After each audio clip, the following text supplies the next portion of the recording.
So they just started mowing outside, but I only have 3 books to go over for my April reading.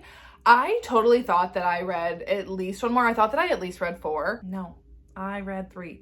And 2 of them were audiobook rereads. So we did not do great. But April was a busy month in terms of, well, I read Goalie a bunch of times because I was editing that book. This can be a really, really short wrap up. Honestly, I don't even think I'll probably make it to 8 minutes to get monetized. So enjoy it. First up, I reread Crown of Midnight by Sarah J. Maas. This is the 2nd book in the Throne of Glass series, and I have been doing a Throne of Glass reread. As you guys know, that is one of my all-time favorite series, and I have been making my way through listening to them on audio, so I've been rereading them through Spotify. I've been making slow progress because they cut off the minutes, which I don't like that. Like, just say you can only read 1 or 2 audiobooks a month. Don't do, like, you can have 16 hours, because then this book was, like, however many hours, and then I had to split it up amongst 2 months, whatever. That's my personal gripe. I have a lot of personal gripes with Spotify, but that is one of them. But anyways, so this one, I don't know. It's, like, fantasy, fae, romance, magic. There's no dragons in this one yet, or wyverns, I guess. I don't know. It's like my favorite series ever. This book is towards the bottom of my ranking in terms of them overall, but that's because literally I feel like the books only get better each and every book, and I still give this one, I think, is this one still 5 stars? I don't know. It's still 4 or 5 stars. All-time favorite series.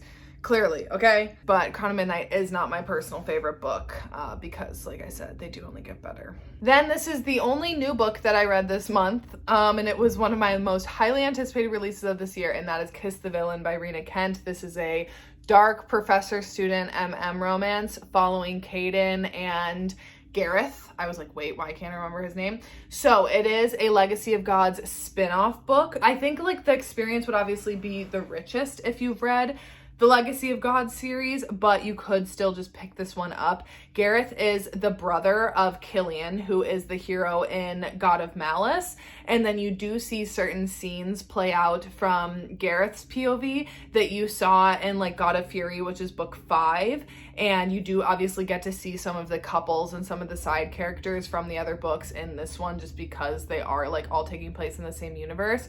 But Gareth is a psychopath, just like his brother, but he hides it a lot better. And he's always kind of been worried about keeping up his image of normalcy because his brother Killian is so off the rails and like really the disappointment to his dad and to their family. He's obviously very, very intelligent, and he is going to he's at the university, right? But he's like wanting to be a lawyer.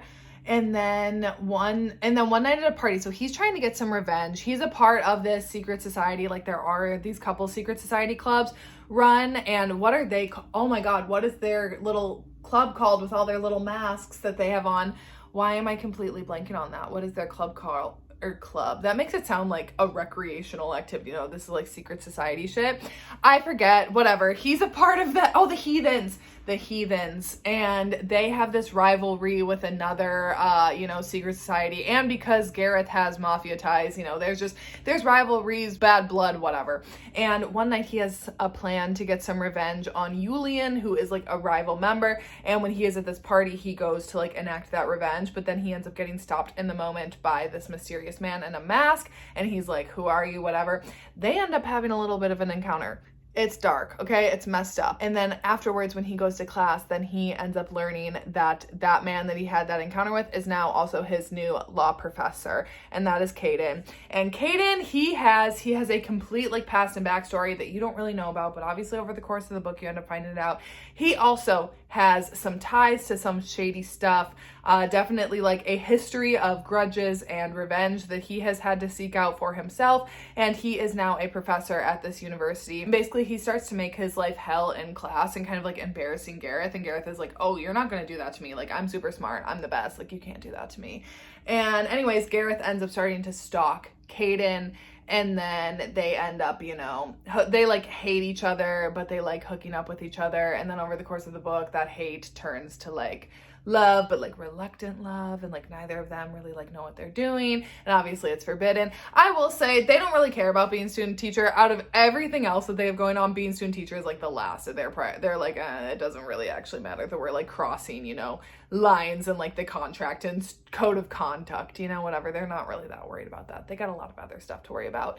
But anyways, it ends up being their romance. Listen, I loved this. Is it my favorite Legacy of Gods book?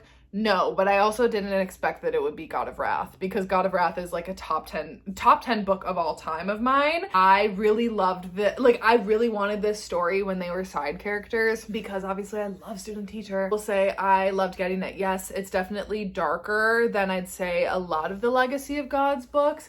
Definitely a little more messed up between the two of them, but listen, I love that, okay? I want to read romance books with healthy, lovey-dovey relationships that I would love to see played out in real life, but I also want to read romances where it's so messed up, it's so toxic that you would never want to see that in real life, and that's kind of like this book. And yeah, it definitely set up not only the other books in that series, so I think the next one is Hunt the Villain, which is Vaughn and Julian's romance. I think it's going to be another one.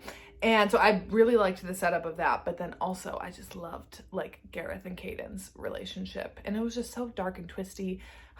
Really enjoyed it. That is that one. That's the only new book that I read this month. And then I reread an old favorite that still to this day like stood up and hit, and I absolutely loved, and that is Sweet Dandelion by Michaelia Smelter. If you have been around for my channel for any length of time, you know that I've loved this book since 2020. It's my favorite Michaelia Smelter book. It's one of my favorite books of all time. It's one that if someone says like, just recommend me a romance and like you want a standalone, this is one of my go-to recommendations all the time for that, because it's student teacher, it's age gap, it's obviously forbidden, but it's so slow burn. It's so full of the small moments. It's so full of healing and mental health. And I don't have a bad thing to say about this book. It's, again, one of my all-time favorites. So this one follows Danny and Lachlan. So Danny is a senior in high school, even though she is 18 going on 19, because she had to take a year off because at her previous school there was a shooting where she was shot and injured, and her mother, who was a staff member there, was shot and killed. So she has been reeling with that loss, and now has had to move in with her older brother and move to a completely new city, move to a new school. And even though she is healed physically for the most part, mentally she still has a lot of scars that she is bearing. And so when she arrives at this new school, she ends up meeting with the guidance counselor, who is Lachlan, every single day to kind of start to try to work through everything that she's experienced. And she's really reluctant to do that. She just doesn't really see like the point in doing it. And you just see at the beginning how sad and almost like numb Danny is at the beginning, and then slowly watching her make friends, heal from her grief, be ready to actually like make new experiences for herself, be ready to kind of be an active participant in her life again, and then seeing how Lachlan kind of helps her through that, and then how their relationship grows and how their feelings for each other grow. Even though it is a student-teacher romance, it truly just feels like two people like healing each other through that. Oh, it's beautiful. I love it. I cannot express enough how much I love this book. And I really enjoyed listening to the audio. I really liked, because obviously we're only in Danny's POV in this, and I really loved the narrator. I don't remember her name, but I'm not like really good with like recognizing narrators and stuff, just because I don't read a lot of audiobooks, or like I don't listen to a lot that way. But I absolutely loved her. I thought she did a great job. This book is incredible. I was very happy to reread it 5 years later and still love it just as much as I did the first time around. So that is that. So, but anyways, that's literally it. I was so certain, I swear I had read another book in the month of April. I mean, I'm mostly done with The Broker. I think I have like 30% left of The Broker by Nikki Sloan. So I think I was hoping to finish that, and then I never did. So anyways, we hope for more books in May. We will see. So anyways, that is my very short and sweet wrap up for every single book that I read in April. And I almost was like, I don't even know if I'm going to make a video, because it was only 3 books and 2 of them were rereads. But at the same time, like, whatever. I feel bad because I've been very inconsistent with videos. So I wanted to at least get something up. So anyways, that is it for today's video. I don't know what's going to be going up next week. I have no plans for that yet. So I will figure that out, and we'll get something up. So anyways, can y'all hear her? Maybe she sees a bird. Anyways, that is it for today's video, and I will see you when I see ya.